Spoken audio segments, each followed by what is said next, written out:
जय श्री कृष्ण मित्रों। इस सनातन संघ चैनल में आपका हार्दिक स्वागत है। आज हम गीता के अद्भुत अध्याय 3 श्लोक 41 की गहराई में उतरेंगे, जहां भगवान श्री कृष्ण हमें सिखाते हैं कि कैसे इंद्रियों पर नियंत्रण करके हम अपने ज्ञान और विज्ञान को नष्ट होने से बचा सकते हैं।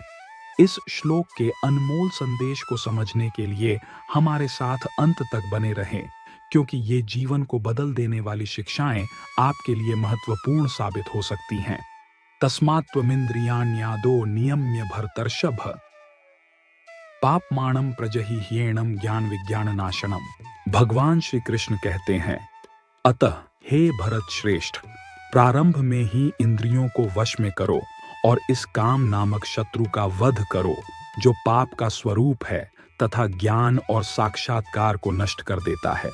अब श्री कृष्ण बताते हैं कि वासना पर कैसे विजय प्राप्त की जाए, जो सभी बुराइयों की जड़ है, जो मानव चेतना के लिए बहुत हानिकारक है। वासना के भंडारों की पहचान करने के बाद श्री कृष्ण सबसे पहले अर्जुन से कहते हैं कि वह इंद्रियों की इच्छाओं पर अंकुश लगाए। उन्हें उत्पन्न होने देना हमारे दुखों का कारण है, जबकि उन्हें समाप्त करना शांति का मार्ग है। इस उदाहरण पर विचार करें। रमेश और दिनेश छात्रावास में एक ही कमरे में रहने वाले दो सहपाठी थे। रात के 10 बजे रमेश को सिगरेट पीने की इच्छा हुई। उसने कहा, मुझे सिगरेट पीने की इच्छा हो रही है। दिनेश ने कहा, बहुत रात हो गई है, सिगरेट के बारे में भूल जाओ और सो जाओ।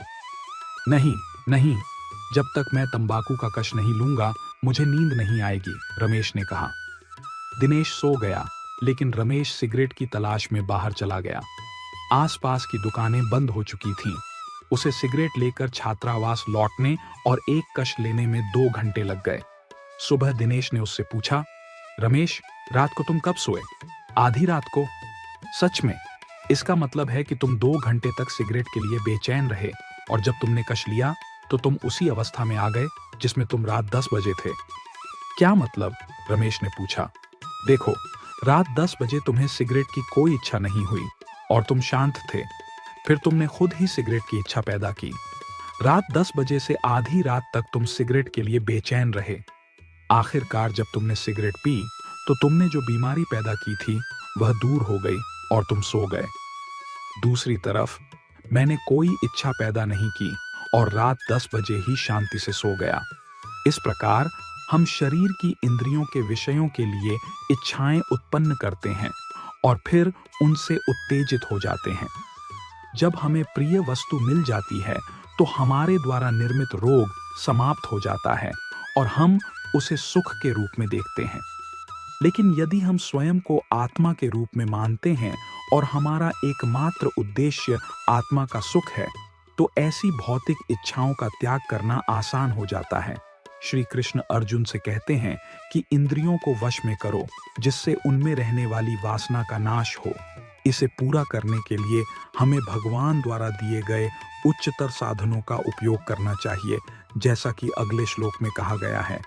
तो दोस्तों, इस प्रकार हमने गीता के इस श्लोक के माध्यम से जाना कि कैसे इंद्रियों पर नियंत्रण कर हम अपने जीवन को पवित्र और सार्थक बना सकते हैं। अगर आपको यह वीडियो पसंद आया हो तो इसे लाइक और शेयर करें और ऐसे ही आध्यात्मिक ज्ञान के लिए हमारे चैनल सनातन संघ को सब्सक्राइब करना न भूलें। अगले वीडियो में फिर मिलेंगे, तब तक के लिए जय श्री कृष्णा।